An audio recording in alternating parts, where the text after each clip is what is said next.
Opogore osebedo kaluwore kuonde ma pacho ka mar mondo mi onagi osir piny owacho ahinya nyaka luwore koda dongruok mopogore opogore ma bende tend sirikal ni osebedo ka chwale gwenge mago makaluo. Akeno pondo hinne yo machal nade kinde ma bende ODM hingo higni 20. Ang'eni bende founders mago mag ODM nikech ng'eni nitiere founders jogo ma bende nochako duond bura mar ODM ma bende gisani nitiere kweth mamoko. Gin bende nogwele gi achiel kuomgi en jatend piny mano William Ruto ma bende igeno ni biro bedo ka yuore romo mar ODM mani County ma Mombasa.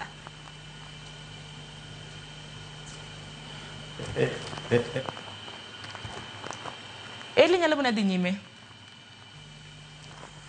Ing'eni demokrasi mar piny igero gi political parties and ODM osemiyowa ranyisi mar ni higni 20 gisechung' kaka sigingi mar jo siasa.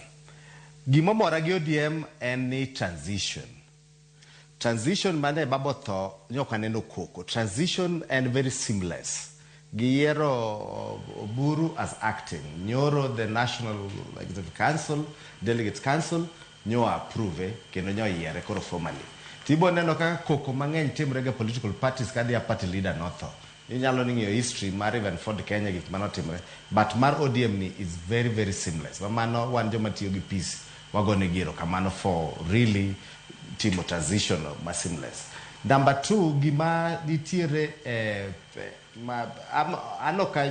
okanene ka gin gima lich ahinya because ODM is a political party. To Raila nowacho ni amiyo notiyo gi the word ni I donate some experts. Nigi konyo Ruto, nigi keto 10 points agenda up to 2027. Number 1, ni mondo Kenya no bed gi stability. Kaka wan joma tiyo gi peace building, ne wa really welcome that move mar Raila. Nikech Kenya ne dhi paya marach e weche mag stability. Koro kamano notimore, nwago erokamano ne ODM and Raila Odinga for bringing stability back to the country. However, gima nyaka be wanyis ODM ni there were 10 points agenda manyaka be implemented kapok 2027 ochopo. And remember ni politics is about interest. To interest mar jo ODM to enango. To interest mar jo mage ginango. And one neno signals ni there might be collision between ODM and the ruling party.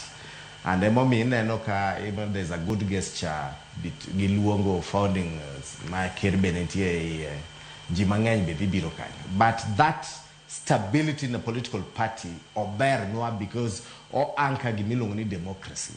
Ni neno gimotimore Tanzania ma political parties jotendgi no maki to one mekwa are very vibrant and kendo gi kedo ne ratiro mag politically.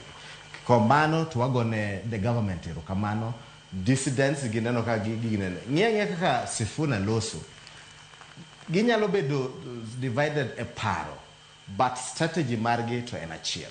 Koro wakwayo jo ODM mondo gi remain focused mondo the Kenya bed more stable. So that does not mean ni gik matimre sirkal maricho koro gi pama.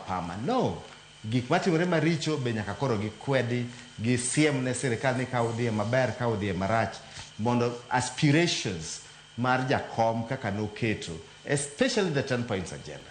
Ne nitie ji mang'eny manohinyore and gima ber na gino kabisa ni mondo wach mar gima odhi e court mondo chul ji ni e gima lita nikech ji ti mang'eny manotho ka ji demonstrate ka ji fight for human rights and so forth to gino ne part of 10 points agenda. Wakwayo ni ODM nikech gin signatory onego be ne ng'i gino matut mondo piny kadhi mbele at least 2027 you'd cut those 10 points agenda moko obedo implemented to the fullest.